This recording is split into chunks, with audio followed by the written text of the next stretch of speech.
Ration দুর্নীতি মামলায় supplementary chargesheet পেশ ইডির। আনিসুর এবং আলিফের মাধ্যমে হাজার কোটি টাকা লেনদেন হয়েছে। দিনে দুবার ব্যবহার করো স্টপেজ ক্রিম আর নিজেকে রাখো এভারগ্রিন কেয়াশেক আরোমা থেরাপি স্টপেজ ক্রিম আর খুঁজে পাও নতুন আমিকে। আর কি রয়েছে চার্জশিটে? সুকান্ত মুখোপাধ্যায় আমাদের প্রতিনিধি রয়েছেন আমাদের সঙ্গে টেলিফোন লাইনে। সুকান্ত, চার্জশিটে এই সাপ্লিমেন্টারি চার্জশিটে কি দাবি ইডি?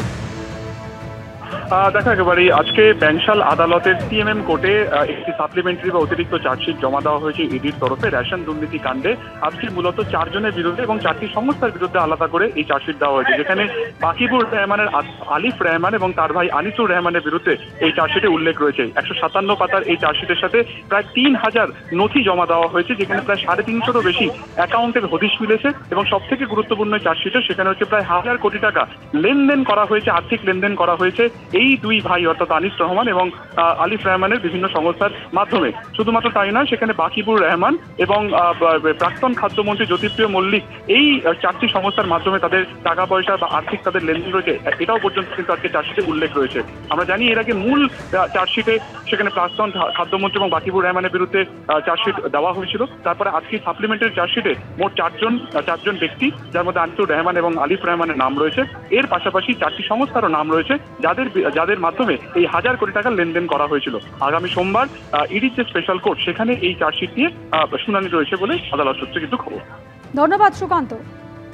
3000 পাতা নথি সহ সাপ্লিমেন্টারি চার্জশিট পেশ করেছে ইডি এবং সেই চার্জশিটে 2 ডিস্ট্রিবিউটর এমনকি 4টি সংস্থারও নাম রয়েছে।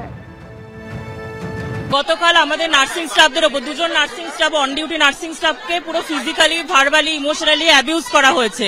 পেশেন্ট পার্টি হাতের কাছে যা পেয়েছে, থালা, বাটি, গ্লাস যা পেয়েছে নার্সিং স্টাফদের ওপর ছুঁড়ে মেরেছে এবং ডক্টরদেরকেও ছুঁড়ে মেরেছে। ডক্টররা পালিয়ে গেছেন। তারপরে সেই ক্রিটিক্যাল সিচুয়েশনের পরেও নার্সিং স্টাফরা তারা সেই ডিউটিটা কন্টিনিউ করেছে, কিন্তু তারপরে 12 ঘন্টা কেটে গেল, আমাদের অথরিটির কোনো এই নিয়ে কোনো প্রতিক্রিয়া নেই।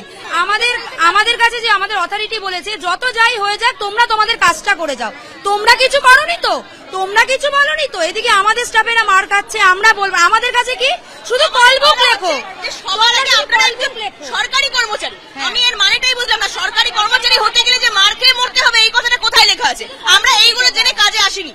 অবশ্যই দেখানোই উচিত। কালকে যেভাবে স্বাস্থ্যকর্মীদের ওপর, সবার ওপর, আমাদের পিজিটি, ইন্টার্ন, সিস্টার দিদিরা এবং জিডিএস স্টাফদের ওপর গায়ে হাত তোলা হয়েছে। আপনারা ভিডিওটা দেখলে দেখবেন যে ওনাদের একটা কিডনি ট্রে দিয়ে মারা হয়েছিল, তা সত্ত্বেও ওনারা কিন্তু ইমার্জেন্সি ড্রাগ দিয়ে যাচ্ছিলেন। যে ডাক্তারবাবুদের অ্যাবিউজ করা হচ্ছিল, রেপ থ্রেটস দেওয়া হচ্ছিল, ওরা কিন্তু সিপিআর কন্টিনিউ করেছিলেন সেই অবস্থাতে। এবং সিকিউরিটি, পুলিশ, আপনাদের র্যাব, ওরা শুধু দর্শক ছিলেন।